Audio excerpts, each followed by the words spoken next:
உக்கிரமான முஷ்டி யுத்தம் நடந்தது. இப்படி கோர யுத்தம் நடந்து கொண்டிருக்கையில் வில்லை பிடித்து மறைந்து நின்ற ராமன் திகைத்தான்.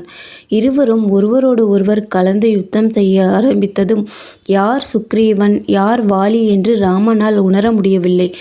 இருவரும் ஒரே வடிவம், ஒரே விதமான ஆபரணங்கள் பூண்டு ஒரே விதமான பராக்கிரமத்துடன் மல்யுத்தம் நடத்தி கொண்டிருந்தார்கள்.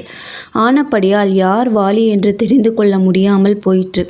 கொல்லும் சரத்தை பிரயோகிக்க இடமில்லாமல் போயிற்று. இதற்கிடையில் சுக்ரீவன் மிக அடிபட்டு ராமன் ஒன்றும் செய்யவில்லையே என்று ஏமாற்றமடைந்து தன் உயிர் போகும் என்று பயந்து ரிச்சியமுகவனத்திற்கு ஒரே ஓட்டமாய் ஓடினான். இன்று பிழைத்தாய் போ என்று வாலி தம்பி சுக்ரீவனை நோக்கி சொல்லிவிட்டு தன் கோட்டைக்குள் சென்றான். ராம லக்ஷ்மணர்கள் அடிபட்டும் துக்கப்பட்டும் நின்ற சுக்ரீவனிடம் சென்றார்கள்.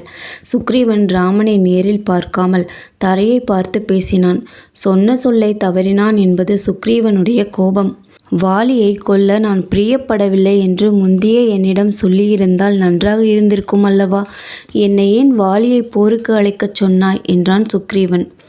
சுக்ரீவனே, கோபிக்க வேண்டாம், நான் சொல்லுவதை சாவதானமாக கேட்க வேண்டும் என்றான் ராமன். நான் பானம் விடாததற்கு காரணம் சொல்லுகிறேன். நீயும் வாலியும் அலங்கார வேஷம், உயரம், பருமன், நடை எல்லாவற்றிலும் ஒரே மாதிரி இருந்தீர்கள். போர் ஆரம்பித்துவிட்ட பிறகு உங்களில் யார் வாலி யார் சுக்ரீவன் என்று தெரிந்து கொள்ள முடியாத நிலையில் நான் திகைத்து நின்றேன். நான் பானத்தை விட்டு வாலிக்கு பதில் உன்னை கொன்று விட்டேனானால் என்னவாகும்? சகோதரர்களாகிய நீங்கள் போட்ட கர்ஜனைகள், முகத்தின் காந்தி, யுத்தம் செய்த முறை எல்லாவற்றிலும் ஒருவனைப் போலவே மற்றொருவனுமாக கொஞ்சம் கூட வித்தியாசமின்றி இருந்தீர்கள். இந்த நிலையில் நான் ஏதும் செய்ய முடியாமல் நிற்க வேண்டியதாயிற்று.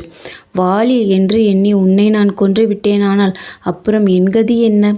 பிழைக்க வந்து கொன்றுவிட்ட மூடனும் பாவியும் ஆவேன் அல்லவா? கோபிக்காதே சுக்ரீவா, மறுபடியும் வாலியை அறைகூவி அழைப்பாய். வாலியை நிச்சயமாக கொல்வேன். லக்ஷ்மணா, அதோ அந்த அழகிய பூ பூத்த கொடியை கொண்டு வா. சுக்ரீவன் கழுத்தில் அதை மாலையாய் அமைத்து கட்டுவாய். யுத்தத்தில் யார் வாலி யார் நம்முடைய நண்பன் என்று அதனால் நான் நன்றாக காண்பேன். நான் எண்ணிய காரியத்தை நிறைவேற்றுவோம். இன்றே வாலி பூமியில் விழுந்து புரள்வதை பார்ப்பாய் சுக்ரீவனே என்றான். சுக்ரீவன் சமாதானமடைந்து மறுபடியும் உற்சாகமடைந்தான். லக்ஷ்மணன் பூங்கொடியை சுக்ரீவன் கழுத்தில் மாலையாக அமைத்து போட்டான். மாலையை அணிந்த சுக்ரீவன் முன்னை விட அழகாக தோன்றினான். உடனே கிஷ்கிந்தை வாயிலுக்கு மறுபடியும் போனான். கூடவே ராமலக்ஷ்மணரும் பின்னால் சென்றார்கள்.